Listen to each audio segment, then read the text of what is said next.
Hello everyone, हम कर रहे हैं बीएड फर्स्ट ईयर का जो हमारा सेकंड पेपर है कंटेम्प्रेरी इंडिया एंड एजुकेशन, जिसमें हमने अपनी सेकंड यूनिट स्टार्ट की है। तो हमारा जो आज का टॉपिक है वो है एजुकेशन एंड डायरेक्टिव प्रिंसिपल की जो नीति निर्देशक सिद्धांत है वो क्या होते हैं। तो आज हम बात करेंगे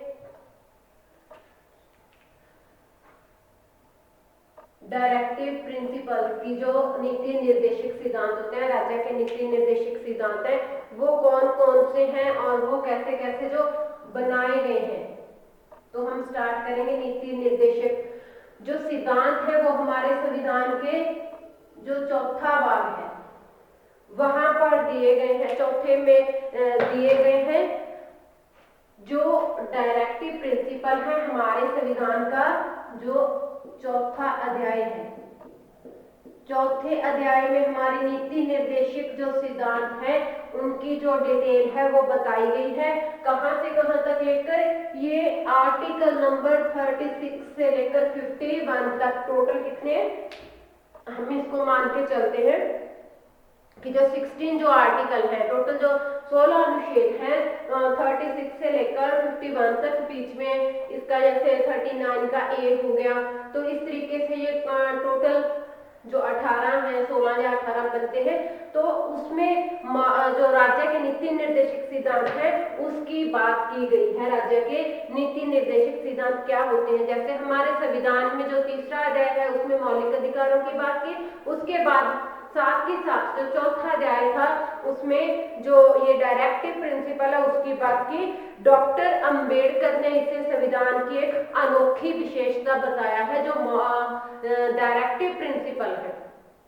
डॉक्टर अंबेडकर के अनुसार जो प्रिंसिपल चौथे अध्याय में दिए गए हैं वो संविधान की हमारे की एक अनोखी विशेषता है कि इस तरीके के जो प्रिंसिपल हैं वो दिए गए हैं।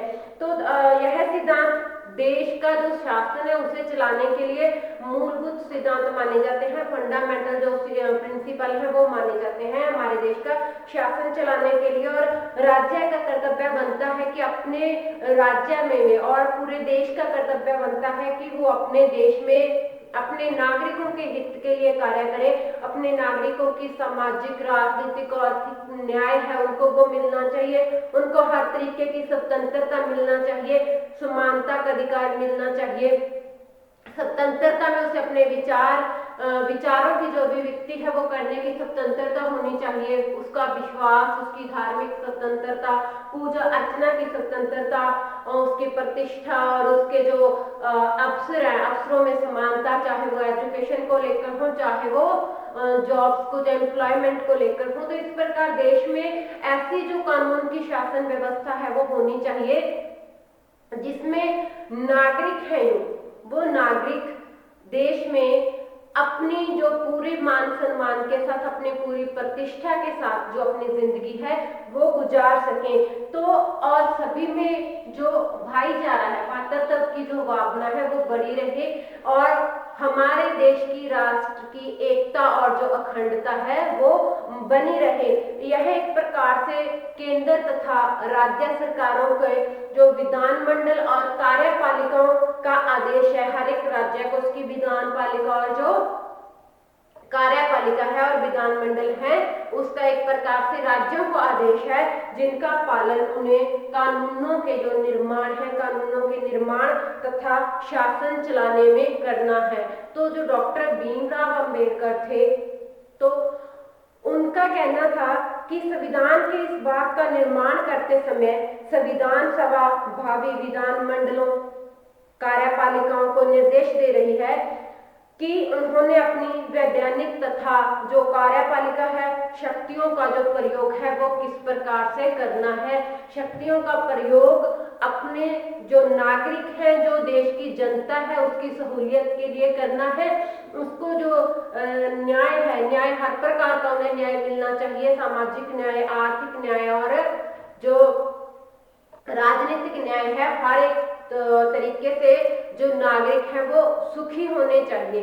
और इस जो मौलिक अधिकार है इनको लेकर डॉक्टर जौहरी ने क्या कहा है, डॉक्टर जौहरी का कहना है कि तीसरे भाग में, संविधान के तीसरे भाग में दिए गए मौलिक अधिकार हमारे जो लोकतंत्र है, हमारे लोकतंत्र की नींव रखते हैं। जबकि जो संविधान का चौथा भाग है उसमें वे सकारात्मक जो निर्देश जारी किए गए हैं या निर्देश दिए गए हैं जिन्हें सामाजिक तथा आर्थिक लोकतंत्र का चार्ट कहा जाता है। तो नींव उन्होंने मौलिक अधिकार जो दिए गए हैं, जो थर्ड पार्ट में उसके अधिकार दिए, फंडामेंटल राइट्स दी है, उन्हें लोकतंत्र की नींव कहा है। और जो आगे नेक्स्ट जो फोर्थ में पार्ट में हमारे जो डायरेक्टिव प्रिंसिपल्स दिए हैं उन्हें वो का क्या मानना है कि वो ऐसे सकारात्मक निर्देश हैं जिन्हें सामाजिक तथा आर्थिक लोकतंत्र का चार्ट कहा जा सकता है। आगे हम बात करते हैं जो बी के गोखले थे। बी के गोखले ने क्या कहा है? बी के गोखले ने कहा है संक्षिप्त में वे ऐसे कल्याणकारी राज्य की स्थापना करने चाहते हैं जिसमें न्याय, स्वतंत्रता और समानता विद्यमान हो और जनता सुखी और संपन्न रहे। कि हर तरीके का जो कानून बना है, कोई भी तरीके का कानून हमेशा वो जनता के हित के लिए होना चाहिए, जिस कानून में रहते हुए जो हमारी जनता है वो अपने आप को सेफ महसूस कर सके, अपने आप को सुखी महसूस कर सके।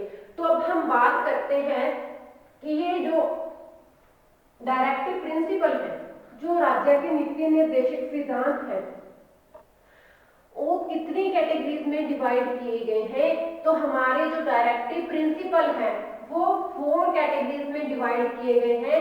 4 श्रेणियों में इनको बांटा गया है। अलग अलग जो व्यूज थे उसके अनुसार हमारे जो नीति निर्देशक सिद्धांत है, हमारे जो डायरेक्टिव प्रिंसिपल है, वो अलग अलग व्यूज के अकॉर्डिंग वो लिखे गए हैं। हम बात करते हैं इसकी कैटेगरीज की कि कितनी श्रेणियों में इसको बांटा गया है। सबसे पहले हम बात करेंगे सामाजिक और आर्थिक सिद्धांत। सबसे पहले जो सिद्धांत की हम बात करते हैं सामाजिक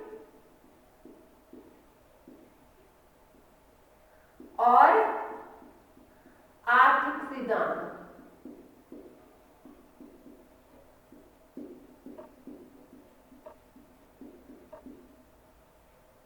और जो सेकंड नंबर पे सिद्धांत आते हैं वो आते हैं जो गांधी जी की विचारधारा से प्रेरित होकर लिखे गए हैं, उनको हम गांधीवादी सिद्धांत कहते हैं। फिर नेक्स्ट है जो उदारवादी सिद्धांत है, जो लिबरल प्रिंसिपल्स हैं। और जो फोर्थ नंबर पे आता है वो आता है अंतरराष्ट्रीय संबंधों संबंधी सिद्धांत। तो सेकंड जो कैटेगरी है वो क्या बनाई गई है? गांधीवादी सिद्धांत। और जो थर्ड कैटेगरी में आते हैं वो उदारवादी लिबरल प्रिंसिपल। और जो फोर्थ नंबर पे आते हैं वो आते हैं अंतरराष्ट्रीय संबंधों संबंधी सिद्धांत। नेशनल पे जो रिलेशनशिप्स हैं कंट्रीज के आपस में,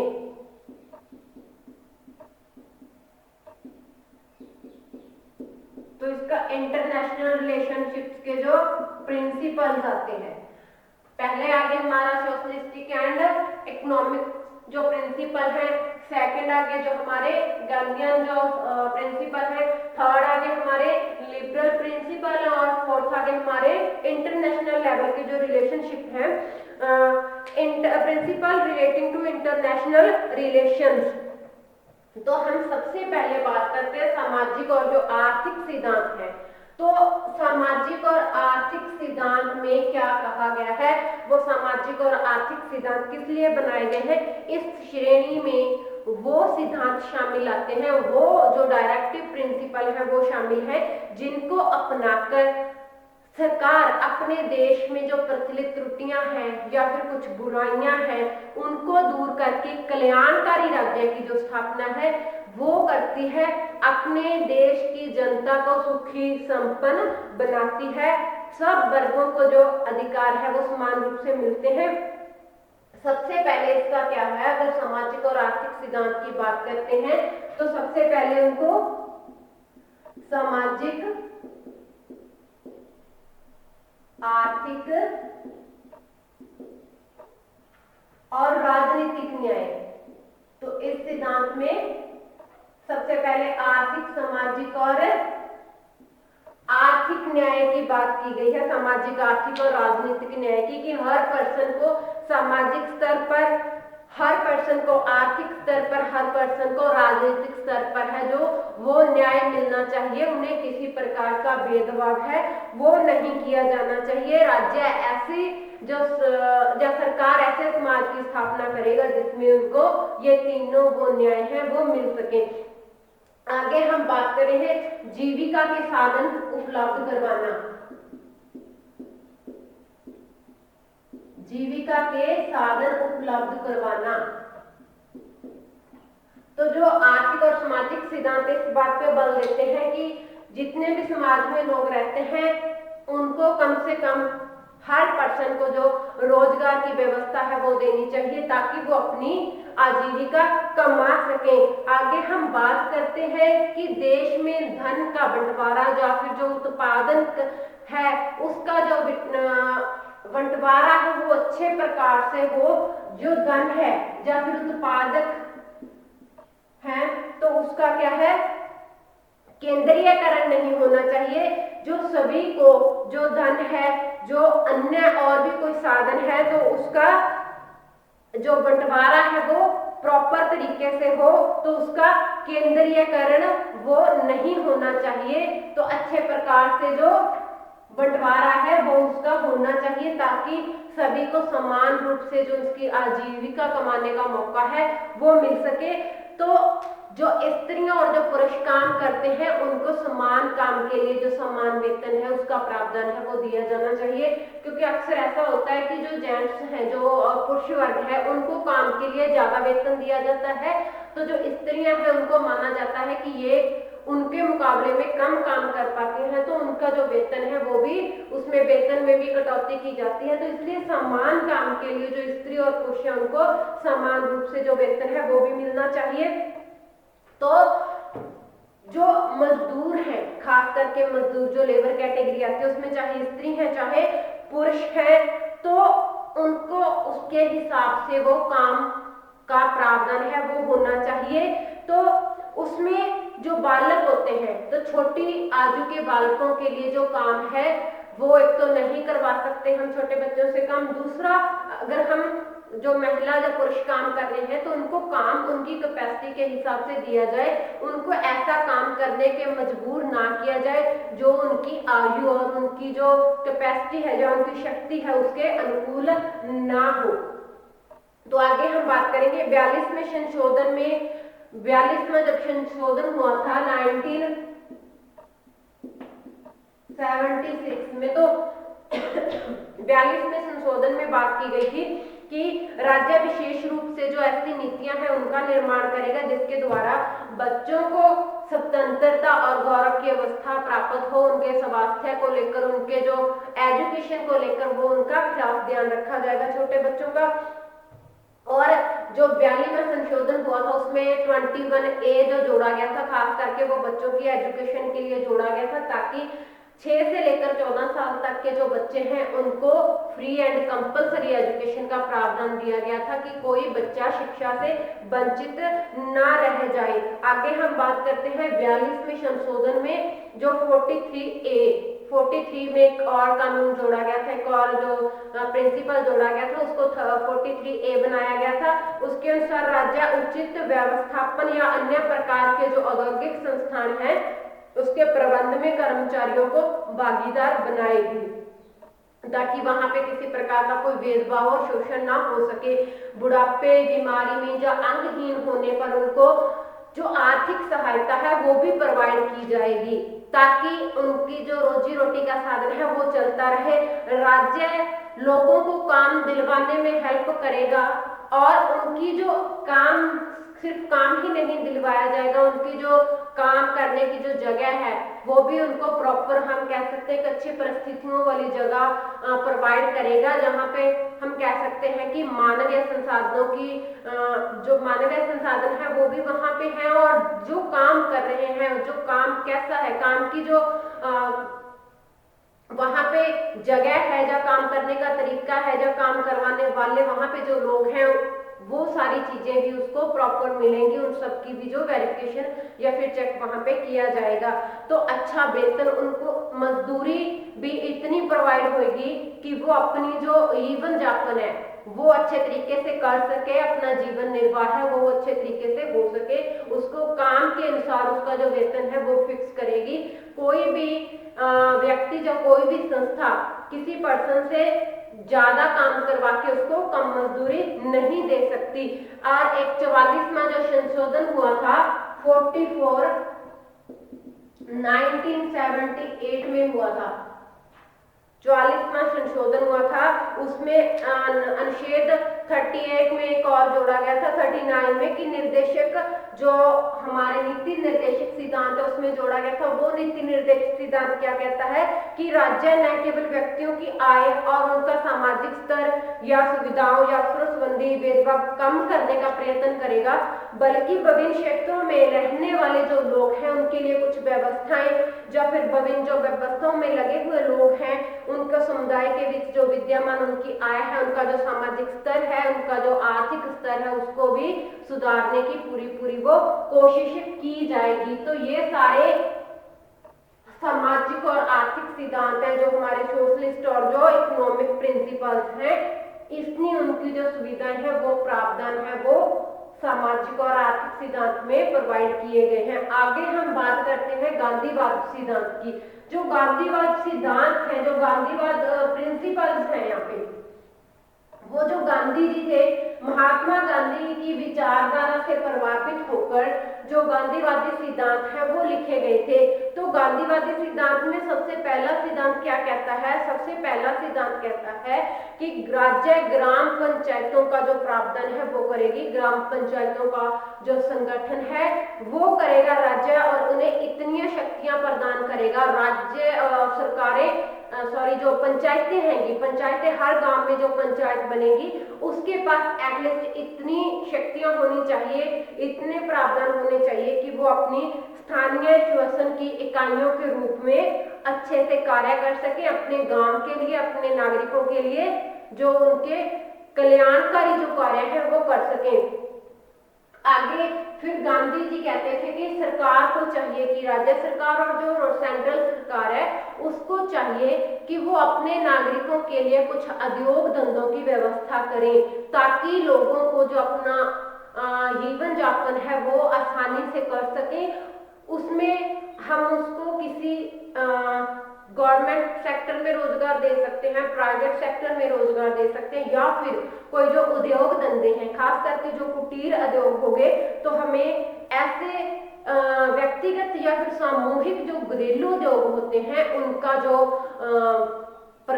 जो व्यवस्था है वो की जानी चाहिए। अगर हम बात करें कुटीर उद्योग होते हैं जैसे इसमें चटाई बुनना, कोई बुनाई कताई का, ये जो छोटे छोटे काम होते हैं ना, तो हम उस चीज को प्रमोट कर सकते हैं ताकि लोग अपनी रोजी रोटी आसानी से कमा सके। आगे गांधी जी कहते थे कि हमारे समाज में बहुत सारी बुराइयां हैं, मतलब नशे की बीमारियां होगी, तो बहुत सारे लोग हैं वो नशे का सेवन करते हैं, तो सरकार की जिम्मेदारी है कि वो ऐसे जो नशीले पदार्थ हैं उन पे पाबंदियां लगाएं, लोगों की सेहत का, लोगों के लिए पोषक आहार की जो व्यवस्था है वो किया जाए। जब शराब है नशीली वस्तुओं पर प्रतिबंध लग जाएगा तो लोगों को जो काम है वो प्रोवाइड किया जाए, लोगों को खेती के काम के बारे में बताया जाए, उनको खेती करने के लिए मोटिवेट किया जाए, या फिर पशुपालन के लिए उनको मोटिवेट किया जाए।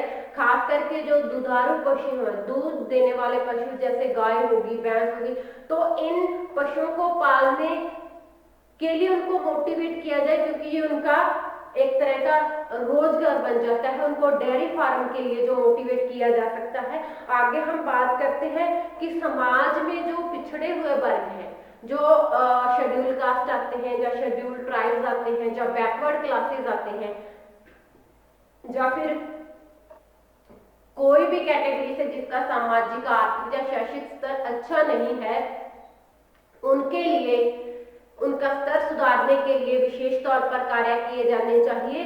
तो उनके बच्चों के लिए जो शिक्षा का जो शैक्षिक स्तर है उनका वो सुधारा जाए, उनको शिक्षा में जो विशेष सुविधाएं हैं, एजुकेशन में जो विशेष फैसिलिटी है उनको वो प्रोवाइड की जाए। वो चाहे स्कॉलरशिप को लेकर होगी, चाहे वो फ्री एजुकेशन को लेकर होगी, चाहे जो फ्री अन्य जो मटेरियल है वो स्टडी से रिगार्डिंग हो गया, या फिर यूनिफॉर्म होगी, शूज वगैरह हो गए, या फिर हम कह सकते हैं मिड डे मील का जो प्रोग्राम है वो उनके लिए खास तौर पे बनाया जाए। आगे हम बात करते हैं उदारवादी सिद्धांत की।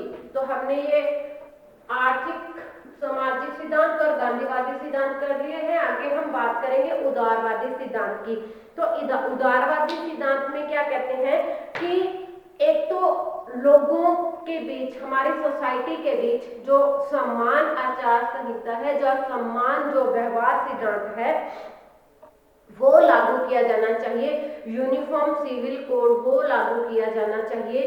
अगर हम उदाहरण के तौर पर बात करते हैं, जैसे हिंदू, मुस्लिम, सिख के लिए जो लॉज बने हुए हैं, जो लॉ बने हुए हैं वो अलग अलग तरीके के हैं। अगर हम बात करें मैरिज एक्ट को लेकर या फिर डिवोर्स एक्ट को लेकर तो वो अलग अलग तरीके के हैं।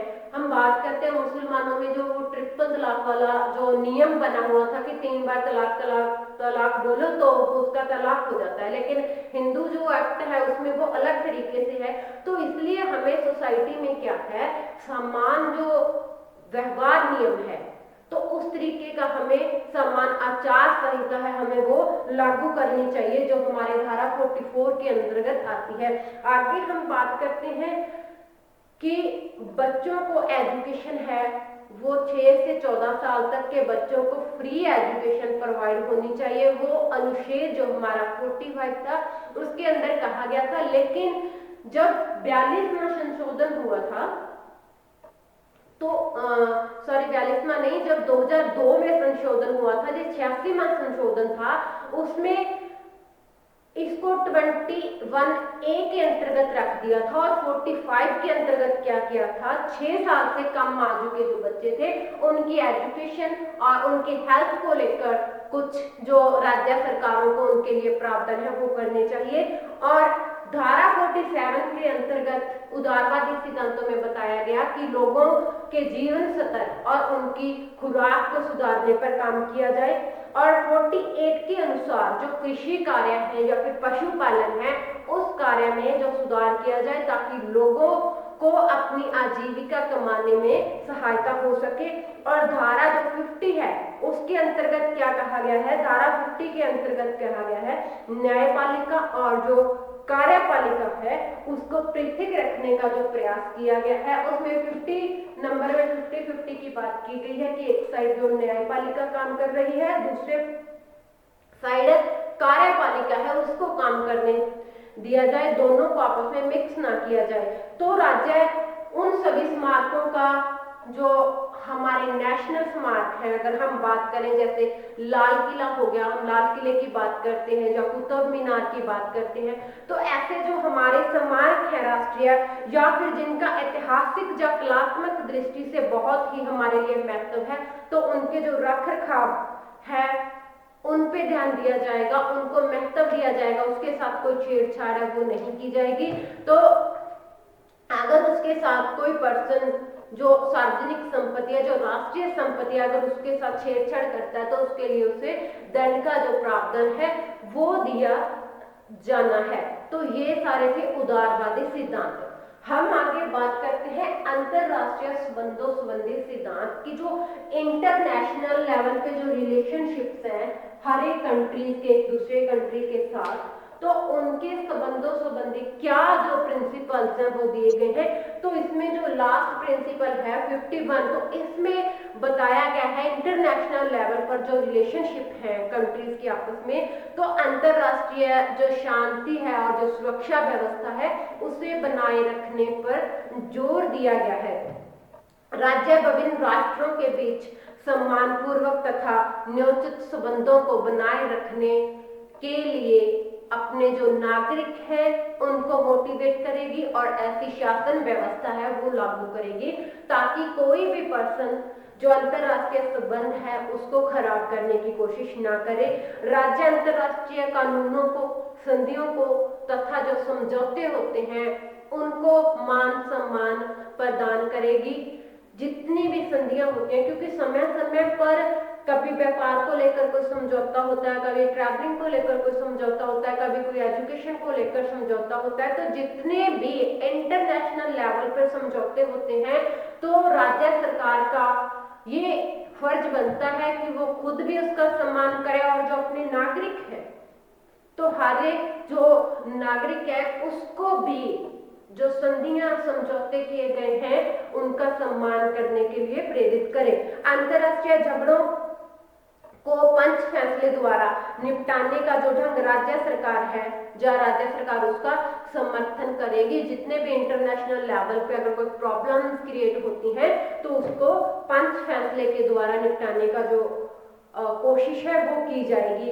तो इस प्रकार हम कह सकते हैं कि जो ये चार तरीके के, चार कैटेगरीज में डिवाइड किए हैं हमारे डायरेक्टिव प्रिंसिपल, सामाजिक और आर्थिक सिद्धांत, गांधीवादी सिद्धांत, उदारवादी सिद्धांत, अंतरराष्ट्रीय संबंधों संबंधी जो सिद्धांत है, हर एक सिद्धांत की अपनी एक वैल्यू है।